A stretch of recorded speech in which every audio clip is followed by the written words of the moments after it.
Përshëndetje teleshikues të televizionit të shqiptarëve të Amerikës, jemi në një episod shumë të veçantë kur unë kam nderin edhe privilegjin të kem dy ikona të skenës edhe të sportit shqiptar. Nga njëra anë, atletja e mirënjohur, zonja Pavlina Evro, dhe nga ana tjetër, regjizori, aktori, njeriu që jetoi me skenën, me teatrin, televizionin, zoti Sado Shylli. Përshëndetje, shumë kënaqësi të ju kem në studio. Përshëndetje, faleminderit. Kënaqësi edhe për ne. Faleminderit juve, është nder privilegje dhe krenari për mua që të kem derin kaq shumë të madh të kem një intervistë me ju. Zonja Evro, një ikon e sportit shqiptar, e atletikës shqiptare, shumë tituj mbani me veten tuaj, keni një jetë të tërë, një karrierë të tërë të gjerë, të mbushur me çmime. Gjithë publiku ju njeh për atë mjeshtren e madhe që keni lënë pas, historinë që ju keni bërë në sportin dhe në atletikën shqiptare, po jo të gjithë ju njohin për atë përtej sportit. Si ka qenë fëmijëria e Pavlina Evros? Çfarë kujtoni nga Korça e atyre viteve? Jam e lindur në Korçë në 20 shkurt të vitit 1965, një qytet me tradita, dhe jam e lumtur vërtet që jam lindur në këtë qytet me një kulturë të lartë. Jemi 7 fëmijë, midis 7 fëmijëve unë jam e 6-ta nga fëmijët, me 2 prindër eronj mund të them, ashtu siç thotë çdo fëmijë asaj kohe që të rrisin 7 fëmijë nuk ishte lehtë. Kam mbaruar shkollën 8 vjeçare në shkolla Sotir Gura, një kënaqësi kjo e veçantë që isha në atë shkollë, me mësuesët e mi. Isha në klasë sportive të basketbollit.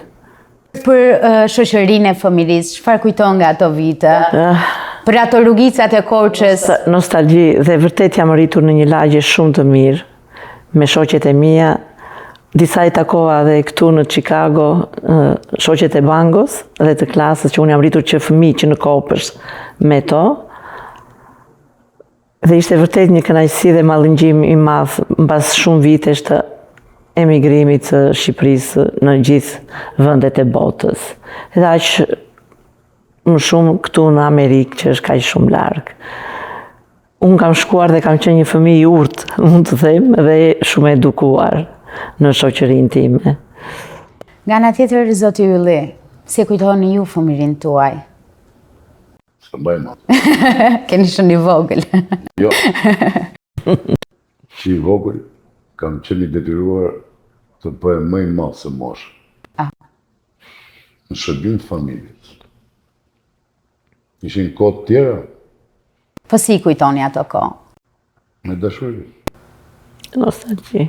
Ndonjë detaj që doni ta ndani me publikun edhe me mua sot, nga fëmijëria juaj, nga ato herët e para, në mos gaboj atëherë kanë qenë ato shtëpitë e pionerit ku të rinjtë e talentuar, fëmijët e talentuar shkonin për të zbuluar ato ëndrat e mëdha artistike të kohës. Në fillimet e mia kam patur të parën një dështim personal dhe të skuadrës së Tiranës në festivalin e parë në vitin 1974 për pionerë për shtëpi. Unë ishin 7 vajza, shumë talentuara. Djali ishte vetëm unë nga Tirana, s'është se kisha shumë faj. Atëherë që i dobët, po unë dola blozë dhe Tirana humbi vendin e parë. Pas E bukur. Pak kohësh, nëse ti e di vetë profesionet, arti do dhe fakt, përveç punë, talent. Pati një largim të Miqto Kutalit, sot dekani Profesori. Dramatik, profesorit, nga shkollat 8 vjeçare në gjimnazin që Stapa atëherë. Dhe kishin ca manifestime atëherë në Spartakiat dhe nuk mund të vinte dot, pra nuk merrte lojë.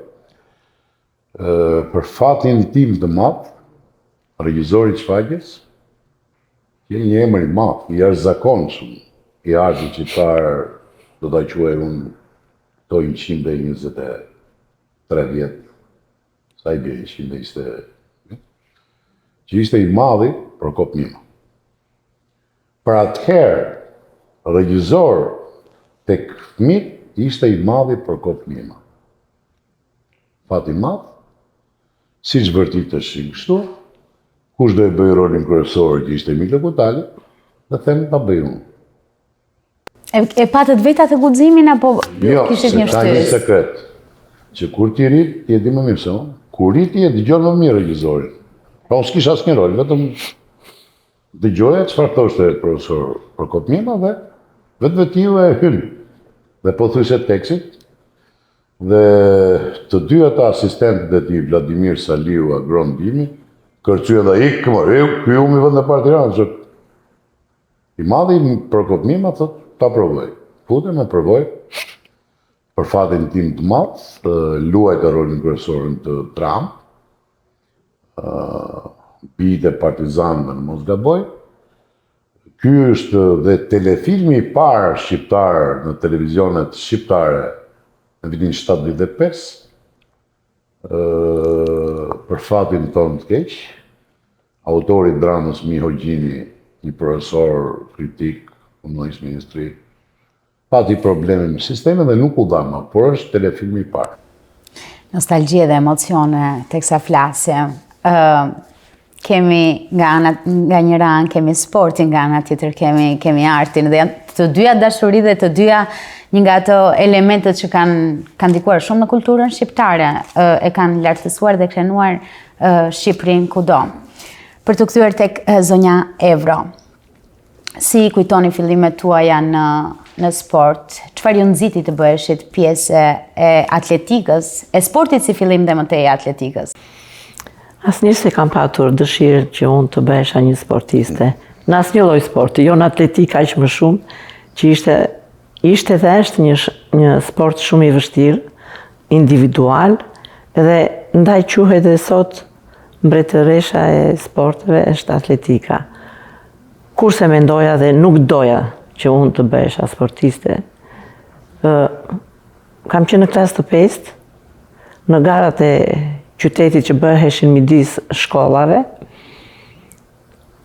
Unë marr pjesë në 600 metra ishte në atë kohë, dhe dale para midis të gjithë shkollave, të gjithë vrapusëve të shkollave 8 vjeçare, dale para dhe kështu trajneri i madh dhe i paharuar, shkencëtar mund ta quaj trajnerin tim, Piro Kasati, më zgjedh dhe vjen në shtëpi të më kërkoj tek prindrit që Pavlina është një talent i madh me atë që ai pa në atë gara të ditë midis shkollave. Më thret babai dhe mamaja thot Pavlina, si e ke në mendje që Piroja po të kërkon, ne të lejojmë.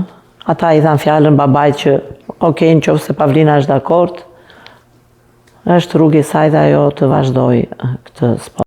Duke theksuar që kanë qenë vite shumë të vështira për një vajzë të merrte pjesë sidomos në për sporte të ndryshme, edhe në art, absolutisht, për sporti ka qenë një çik mentalitet jo i drejtë. Jo i favorshëm për vajzat e atyre viteve. Po, edhe okej, më thot dhe vllai im i madh, do të kesh Lalin, më theshte, po me vete që kështu ti do të jesh okej në çdo anë të rrugëtimit tënd sportiv. Po kishen ende fëmijë kur e keni nisur? Në klasë të 5.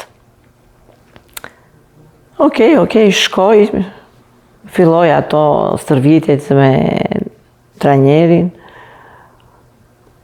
Në atë kohë na jepnin ato rrobat e pambukut të trikotazhit të Korçës, unë marr tutat edhe ika.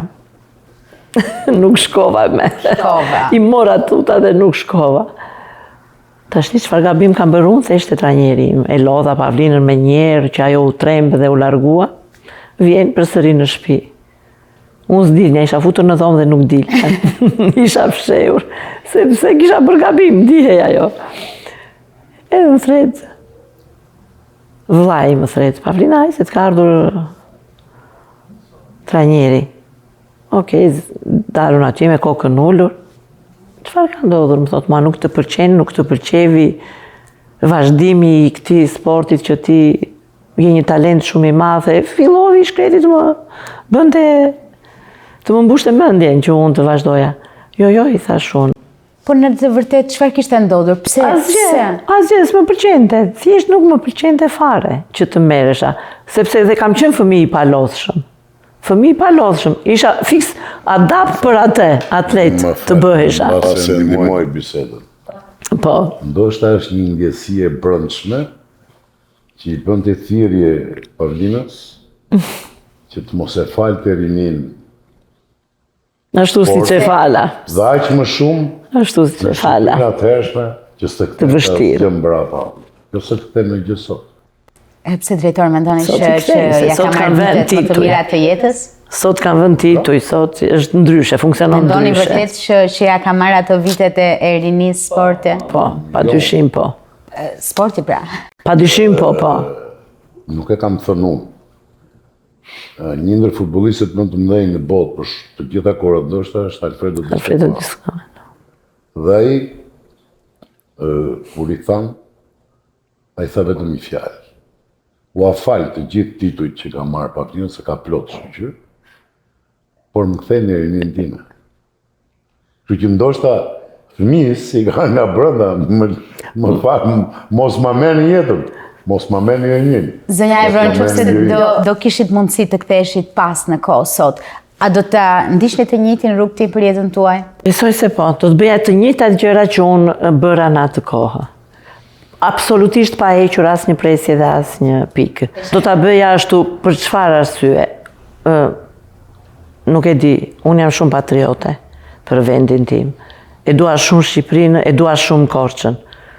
Në qoftë se do të kthehem në disa njerëz që mund të them, mund t'i quaj keq dashës të sportit, mund të them që s'do bëhesha kur sportiste, ashtu siç u sollën në vitet e sotme shumë njerëz në qytetin tim.